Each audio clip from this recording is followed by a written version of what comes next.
গত ২৪ ঘন্টায় হাম আক্রান্ত উপসর্গ নিয়ে আরও ১০ শিশুর মৃত্যু হয়েছে। হামের সংক্রমণ কমাতে ঢাকার ২ সিটি কর্পোরেশন সহ বরিশাল ও ময়মনসিংহ সিটি কর্পোরেশনে শুরু হয়েছে শিশুদের হামের জরুরি টিকাদান কার্যক্রম।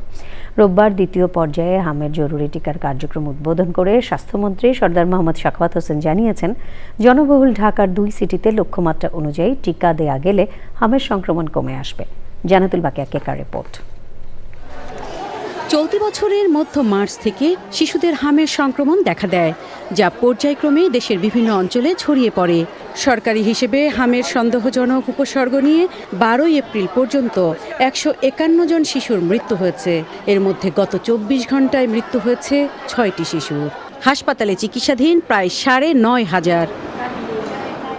এই বাস্তবতায় দ্বিতীয় পর্যায়ে রোববার ঢাকার ২ সিটি কর্পোরেশন ছাড়াও ময়মনসিংহ ও বরিশাল সিটি কর্পোরেশনে শুরু হয় হামের জরুরি টিকা প্রদান। ৪ সিটি কর্পোরেশনের প্রায় ১২.৫ লাখ শিশু হামের টিকা পাবে। ঢাকা দক্ষিণ সিটির নগর ভবনে স্বাস্থ্যমন্ত্রী শিশুদের ২০০-র বেশি সার্ভিস ও ফিচারে লেনদেনের সব বিকাশ অ্যাপে সম্ভব। জরুরি টিকা প্রদান কর্মসূচির উদ্বোধন করেন। ছোট বাচ্চাকে টিকাটা দিলাম ওর স্বাস্থ্য সুরক্ষার জন্য, হামরুবেলার প্রতিরোধের জন্য।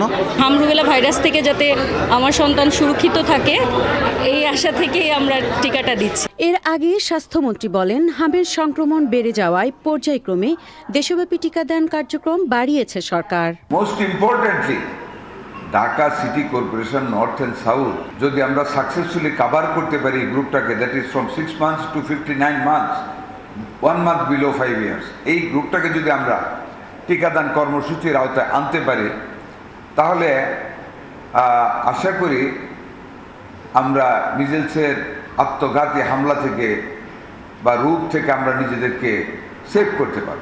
প্রধানমন্ত্রীর নির্বাচনী এলাকা ঢাকা ১৭ আসনে হামের টিকা কার্যক্রম উদ্বোধন করেন স্বাস্থ্য প্রতিমন্ত্রী। চলতি মাসের ৫ এপ্রিল থেকে প্রথম পর্যায়ে শুরু হয় হামের জরুরি টিকাদান কার্যক্রম। জান্নাতুল বাকিয়া কেকা, চ্যানেল আই, ঢাকা।